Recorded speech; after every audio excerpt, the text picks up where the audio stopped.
Oui, monsieur le maire, chers collègues. Alors bien sûr, on va être comme vous tous, on est attaché au fait que les étampois et les étampoises retrouvent une accessibilité aux soins digne de ce nom et pas comme ce qu'on peut avoir aujourd'hui et depuis plus d'une dizaine d'années, parce que c'est pas d'aujourd'hui que ça date. Alors je m'étonne que, vous avez géré la collectivité depuis des années. Quand un programme gouvernemental qui soit lancé par le président Emmanuel Macron, La République En Marche, et quelles que soient les orientations politiques qui peuvent présider à notre pays, il me semble important effectivement de saisir les opportunités quand elles se présentent à nous, et notamment financières. Moi, je m'étonne quand même qu'on arrive quasiment au bout du dispositif, et que la collectivité, même sous le temps de votre mandat, elle n'ait absolument pas fait d'études sur un projet, que ce soit pour le commerce de centre-ville ou justement pour nous permettre d'avoir des généralistes et des spécialistes dans notre collectivité. J'attire votre attention quand même sur la situation nationale. Vous, effectivement, vous mettez tous vos œufs, entre guillemets, dans le même panier en expliquant qu'effectivement, un porteur de projet privé aurait trouvé la baguette magique et aurait soulevé une pierre, et sous la pierre, il y avait 16 spécialistes qui seraient prêts à venir à Étampes. Je ne demande qu'à vous croire, mais quand on regarde la réalité du territoire, et je vais prendre un exemple particulier et qui vous parlera certainement, monsieur le maire et chers collègues, c'est le cabinet, par exemple, médical des Hauts-Vallons. Le cabinet médical des Hauts-Vallons a des places libres. Je sais. Voilà. Et aujourd'hui, elle ne trouve pas preneur. Pourquoi ? Je vous pose la question, pourquoi ? Et pourquoi le projet municipal que vous portez attirerait justement 16 spécialistes d'un coup, comme ça, alors que le dispositif que vous portez est à l'identique de ce qu'on peut avoir sur le cabinet des Hauts-Vallons. À l'identique. Il y a des places, il suffit qu'un spécialiste s'installe. D'ailleurs, je salue le docteur Husson pour tout son travail, et notamment le fait qu'il y ait quand même 2 médecins salariés dans ce cabinet, parce que c'est à cette seule condition-là que ces généralistes sont venus s'installer, ou du moins exercer, à Étampes. Et je trouve encore une fois, et nous trouvons encore une fois, que par idéologie, vous remettez systématiquement dans les mains du privé, en vous coupant les bras et les jambes d'une orientation politique que vous pourriez maîtriser, en étant certain de ce qui adviendra de cette opération immobilière. Parce qu'aujourd'hui, au-delà du cabinet médical, ça se résume à une opération immobilière, que vous le vouliez ou non, et vous en perdez strictement la maîtrise. Alors, quand on regarde l'ensemble des collectivités de France, que ce soit des départements ou même d'autres villes, ce qu'elles ont fait la plupart du temps, c'est ouvrir des centres médicaux de santé municipaux avec des médecins salariés.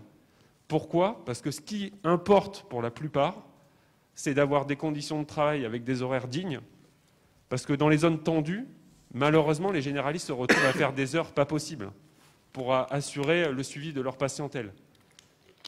Et en montant un cabinet privé, vous allez soit avoir un dispositif avec des dépassements d'honoraires et vous allez soumettre les étampois à un dispositif médical qui permettra les dépassements d'honoraires avec des spécialistes non conventionnés. Un statut municipal d'un centre de santé pourrait se permettre justement d'éviter les dépassements d'honoraires. Vous allez soumettre à l'arbitraire, de fait, d'avoir justement les étampois qui... parce que la politique tarifaire, qu'on soit d'accord, je vois que vous faites la moue, monsieur le maire. Non, la politique... j'essaie de suivre. Oui, bien sûr, mais la politique tarifaire d'un cabinet médical, c'est aussi, par exemple, une collectivité, elle peut le déterminer. C'est un choix. C'est-à-dire que quand vous salariez un médecin par une collectivité municipale, il y a les recettes du cabinet qui viennent des actes par la carte vitale et le remboursement qui est fait des usagers quand ils payent leur consultation. D'accord ? Donc ça, c'est une partie des recettes. Et après, pour attirer les spécialistes, il faut des fois mettre au pot. Ce que j'appelle mettre au pot, c'est justement faire en sorte que le salaire fasse que le territoire devienne intéressant. Attractif. Et attractif. Et aujourd'hui, la seule façon pour un cabinet privé de le faire, c'est justement de permettre des dépassements d'honoraires. S'il n'y a pas la contribution publique possible dans le financement du cabinet, vous ne pouvez pas l'équilibrer. La seule façon d'équilibrer, si les salaires de ces généralistes et spécialistes qui interviennent dans ce nouveau cabinet, ils demandent des salaires qui soient un peu plus élevés que la moyenne, il va falloir, justement pour se rémunérer, il va falloir qu'ils pratiquent les dépassements d'honoraires. Et donc là, je m'interroge. Je m'interroge sur le projet derrière que vous portez. Est-ce que vous vous engagez, par exemple, à ce que ce cabinet, il n'y ait pas de dépassement d'honoraires qui soit pratiqué? Je vous rappelle qu'on a plus de 20% de taux de pauvreté à Étampes, que se soigner ne doit pas devenir un luxe, et que ça le devient pour beaucoup d'entre nous. Donc je vais m'arrêter là pour l'instant, parce que je pense que ça, c'est un problème de fond de ce que je vois et de ce que vous présentez là. L'absence de maîtrise, le fait que de ce que je vois pointer, c'est qu'il va y avoir des dépassements d'honoraires. Et je voulais savoir comment vous allez garantir que vous n'allez pas soumettre les Étampois à des spécialistes qui pratiquent les dépassements d'honoraires. On n'aura jamais la même approche de la réalité de la vie, tous les deux. Ce qui peut non pas nous faire nous diviser, mais peut-être nous faire nous rapprocher à l'occasion d'un conseil municipal ou d'autres discussions.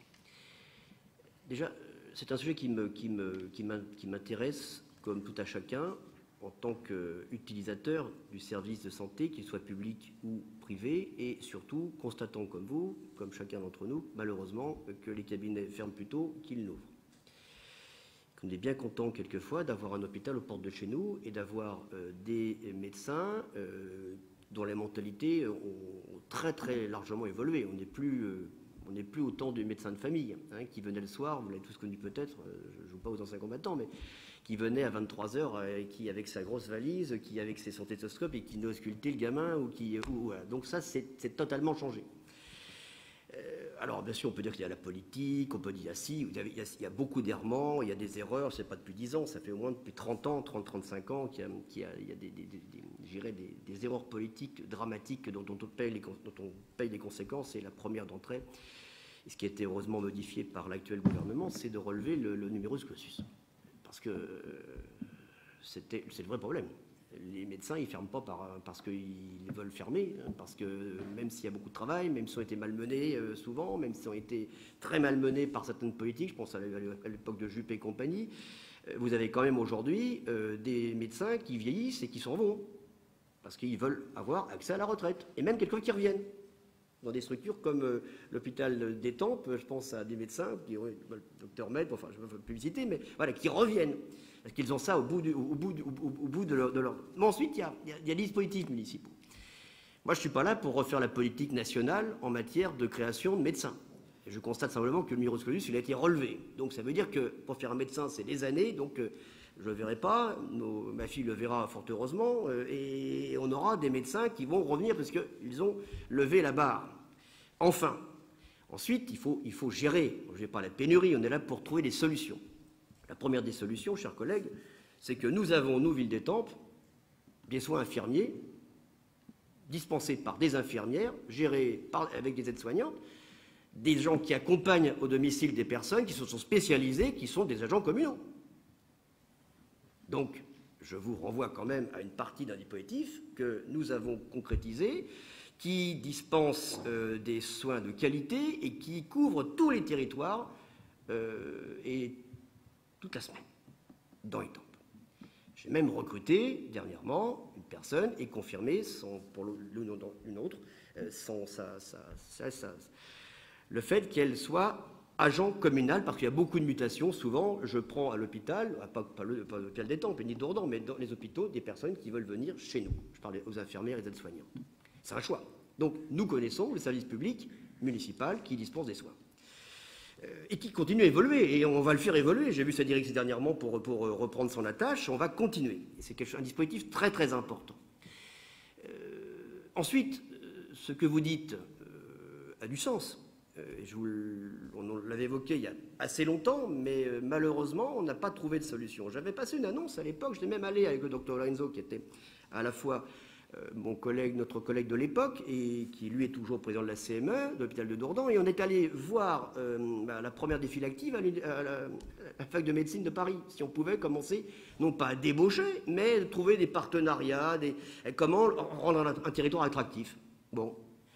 Et voire même utiliser ce que j'avais dit, ce que d'autres collègues ont fait, fonctionnariser des médecins qui pourraient changer d'optique compte tenu d'une mentalité qui évolue, d'une volonté de profiter un peu plus de la famille. Ouais, ouais. Bon, on a lancé cela et on n'a jamais eu de nouvelles. Donc, je dirais, rien ne nous oblige de continuer en ce sens. Donc, ça veut dire que moi, je ne ferme aucune porte. Je constate seulement que la porte, elle est ouverte, mais personne ne répond. Et pourtant, on continue à chercher. Alors, face à ça, je peux dire, c'est pas moi, c'est le gouvernement, c'est pas ça. Et puis arrive cette structure. J'éviterai bien de vous répondre parce que je ne sais pas du tout les dépassements d'honoraires, mais je comprends votre question. Elle est tout à fait à la fois audible et je la comprends. Mais pardonnez-moi, ça, c'est pas de mon niveau pour répondre ce soir, parce que je ne sais pas. Donc, je ne veux pas vous dire de sottise. La question sera posée. Mais c'est une équipe de médecins qui se connaît, qui travaillent ensemble et qui investissent cette équipe au service de notre territoire. Donc, je ne vais quand même pas leur dire je vais vous privatiser, je vais vous nationaliser ou vous mettre en régie. Non, j'ai une opportunité qui s'ouvre. Donc, partageons-la ensemble, cette opportunité. En plus, vous allez voir si cette opportunité, elle se concrétise, c'est très rapide. Donc on va évoluer ensemble. Il n'est pas question de vous dire on verra demain, hein, ou race gratis après-demain. C'est qu'on a l'opportunité, la dame est de confiance, elle a des généralistes dont nous a présenté les grades et qualités, et c'est une opportunité. Donc, avec le lien entre le service municipal, qui est un fer de lance du dispositif municipal et qui offre des soins de qualité sous l'autorité du CCAS et de sa directrice et des équipes qui travaillent pour nous, tous les quartiers, et qui est en cours de mutation, ce qu'on veut recruter. Deuxièmement, avec ce levier qui consiste à dire, quand il y a un problème, on essaie d'y répondre, donc je ne reviens pas sur le dispositif des généralistes et des personnes aux spécialités que j'ai précisées. Et je ferai peut-être concernant le docteur Husson.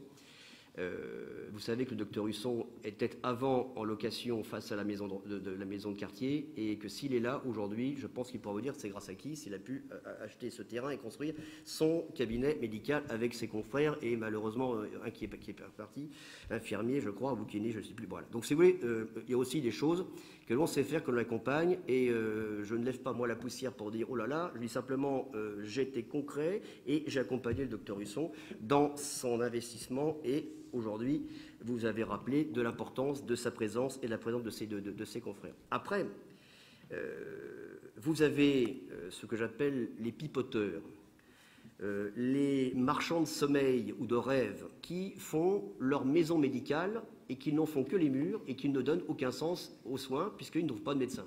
Ça, j'en connais beaucoup. J'en connais beaucoup. J'ai même à l'époque interpellé certains des collègues qui nous disaient je crée une maison, il va falloir nous aider pour participer aux frais d'aménagement, d'aménagement et d'entretien, et d'aller pour voir comment on peut recruter. Et là, ça pose un vrai problème. Alors c'est bien un problème électoral, vous avez les murs, mais pas les personnes. Donc c'est pire que tout, c'est l'argent public foutu en l'air, et en plus vous ne répondez pas au problème de la démographie médicale ni des soins à dispenser à vos populations. Je fais une digression très claire. Vous avez aussi des communes aujourd'hui qui ont fait de magnifiques centres médicaux, des centres communaux, médicaux, et qui aujourd'hui, la population qu'ils ont, de médecins, évolue et ils vont se retrouver en grande difficulté. Vous n'aurez pas de communes, elles ne sont pas loin d'ici. Et vous avez tout un dispositif qui aujourd'hui a contraint des investissements la commune ou les communes, et demain, ils n'auront plus de spécialistes ou de généralistes dans ces maisons. Il n'y a pas pire que ça. Il n'y a pas pire que ça. Ensuite, je rappelle que nous avons des dispositifs auxquels nous avons souscrit qui permettent de répondre à des dispositifs d'État. Alors, je ne veux pas le rappeler, mais c'est ce qu'on appelle les CLL, je ne sais plus quoi, là, le truc, la santé, le contrat local de santé qui maintenant est intercommunal et qui est posé par l'AGLO, qui permet de structurer, voilà. Alors, je ne sais pas où on en est, mais bon, simplement, voilà. Donc, il y a des dispositifs qui sont validés par nos amis de l'ARS. Et puis, pardon, puisque le temps est à la campagne pour certains d'entre vous, et je vous suggère non pas dans vos meetings, parce que je ne me permettrai pas de le faire, c'est vous qui en êtes les organisateurs, mais dans vos pensées. Et je vous souhaite toute la réussite qui s'impose en matière électorale, mais que vous puissiez, si vous accédez à des postes importants, départements, régions, avoir cette remarque. C'est d'accompagner les communes, oui, les groupements de communes, pourquoi pas, mais dans la prise en charge des salaires des médecins et des infirmières quand elles sont municipalisées. Ce n'est pas le cas aujourd'hui.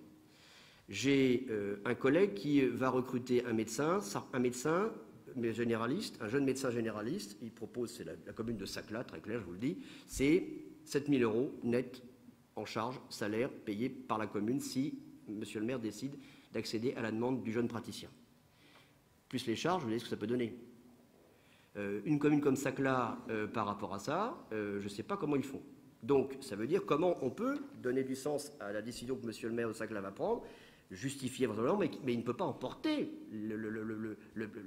les salaires de ces investissements, ô combien importants. Donc là, c'est un problème. Deuxièmement, puisque je reviens sur cet esprit de campagne qui nous réunit, campagne au bon sens du terme, hein, c'est le devenir de l'hôpital.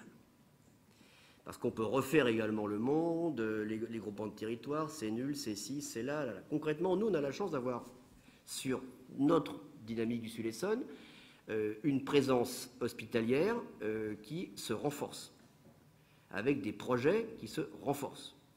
Alors, moi, je rentrerai dans la polémique, hein, on prend les services d'un côté et de l'autre. Je pense qu'aujourd'hui, si vous le savez vraisemblablement, le projet médical d'établissement des deux sites d'Ourdan-Étang a repris un chemin beaucoup plus consensuel que cela avait été avant, et je pense que c'est une bonne décision.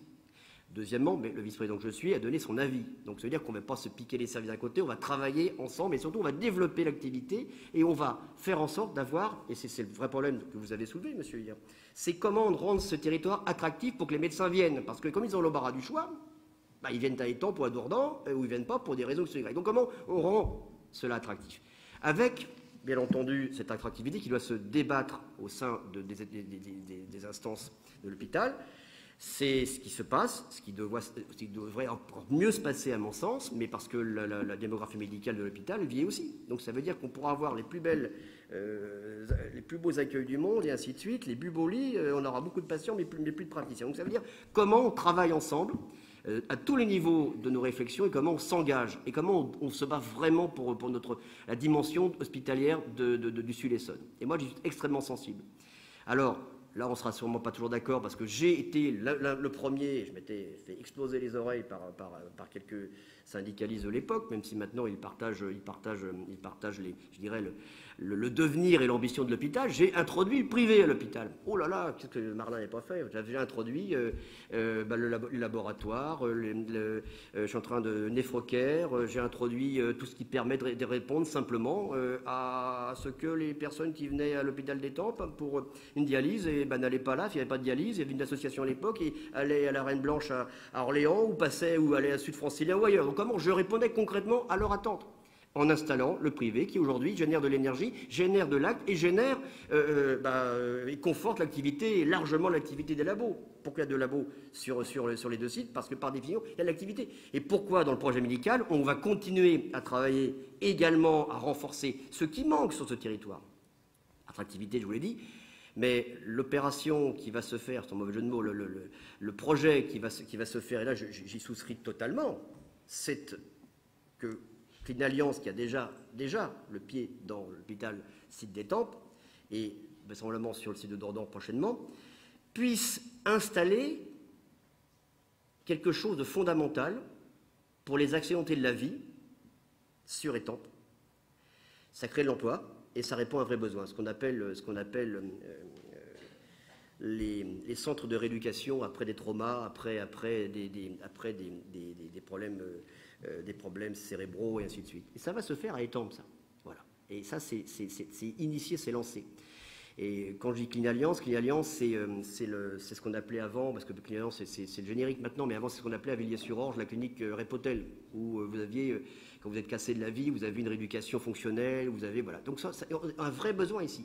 Quand vous avez peut-être eu des proches ou des très proches qui sont rentrés dans ce type de centre, mais il n'y a jamais de place, parce que c'est toujours pris d'assaut.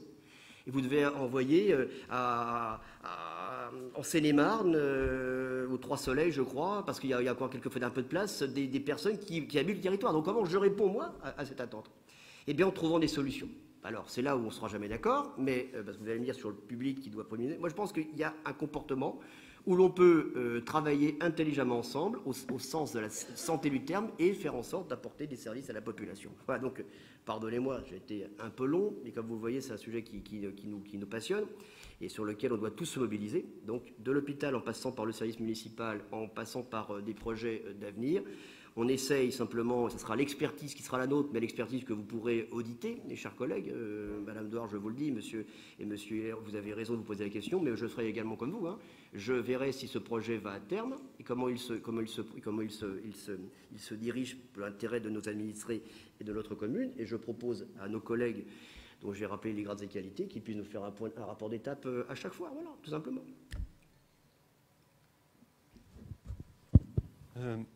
Bon. C'est vrai que vous avez beaucoup digressé et êtes sorti largement du contexte de la délibération qui nous occupe ce soir. Pour autant, j'ai noté quelques éléments. Vous dites que à Saclay, pour que la commune de Saclay fasse venir un généraliste, c'est 7 000 € net. Hein, on est d'accord? Sans charge. Ok. Alors, qu'est-ce qui ferait qu'à Étampes, les généralistes ou les spécialistes que vous allez recruter ne demanderaient pas le même salaire? Ça, c'est pas c'est la base de la réflexion que je vous ai faite tout à l'heure. Je ne vous dis pas le contraire. Donc, personne ne passe. Ce qui va se passer sans maîtrise publique, parce que l'intérêt de la maîtrise publique, c'était justement d'avoir une politique tarifaire pour permettre l'accès à tout. C'est ce que nous faisons pour le centre d'infirmiers. Je pense que ça va dépendre largement pour les généralistes et les spécialistes. La continuité et l'accès aux soins va dépendre du portefeuille que les gens auront. Je vous rappelle juste qu'à Étampes, c'est 20% de taux de pauvreté, que vous allez mettre de l'argent public dans un dispositif qui va faire que demain, au lieu de prendre en charge ces dépassements d'honoraires et ces salaires qui sont liés aux salaires que les médecins demandent aujourd'hui pour s'installer dans un territoire, donc la commune aurait pu faire le choix de prendre et de salarier ces médecins comme elle en a l'expérience, et d'ailleurs ce service était là avant vous, il me semble. Donc le service des infirmières était là avant vous. C'est un bon dispositif, ça permet justement d'avoir du personnel efficace et motivé sur le territoire. Et ce dispositif-là que vous êtes en train de mettre en place, il généralisera clairement les dépassements d'honoraires pour les spécialistes.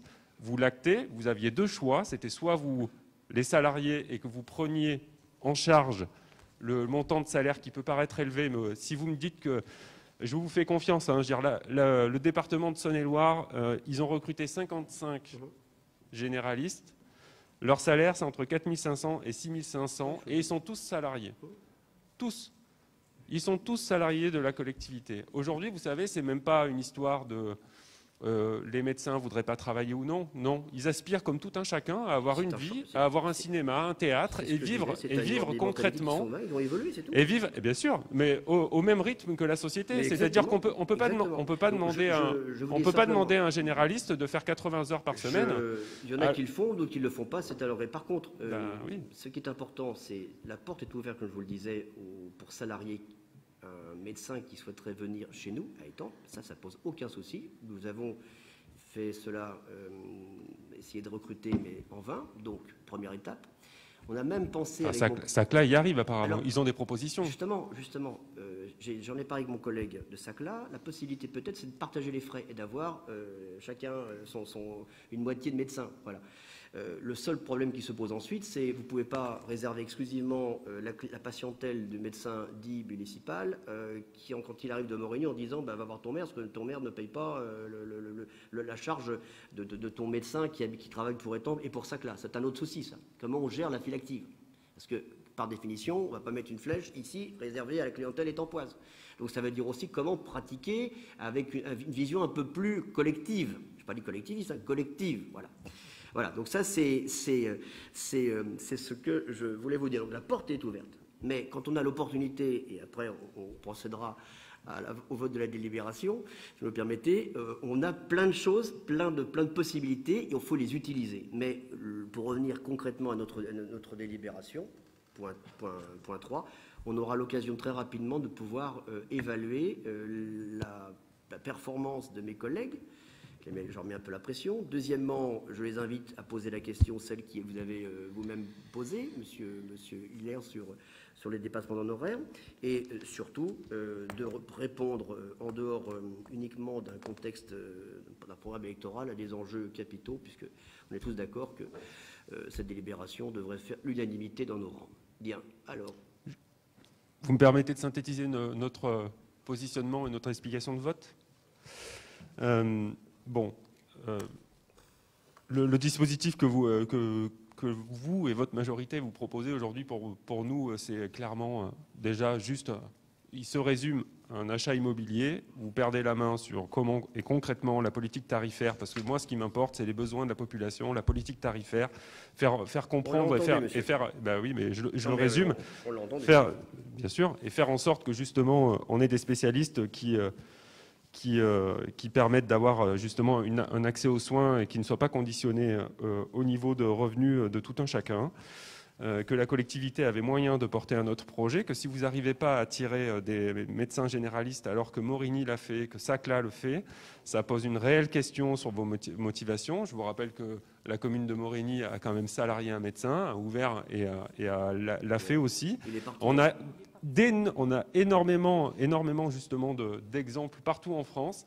Et je vous dis encore une fois, la question qui se pose, c'est pourquoi dans une collectivité où on a tous les services publics nécessaires justement à la vie de famille, à faire en sorte justement d'accueillir des familles de médecins, parce que un médecin généraliste, il vient, il installe sa famille, sa femme, et ainsi de suite. Il faut qu'il y ait aussi une activité autour. Et c'est pour ça, des fois, que certains villages ont des complications et d'énormes complications à attirer des médecins généralistes, parce qu'il n'y a pas d'activité autre, entre guillemets, dans un village de 300 ou 400 habitants, les accès au commerce, les accès à la culture. Bon, Étampes n'est pas dans ce cas-là. On est à 30 minutes de Paris par les directs. De la même façon, on a un hôpital qui justement, comme vous l'avez souligné, permet justement aux généralistes de s'adosser à une structure hospitalière compétente. Et grâce à qui ?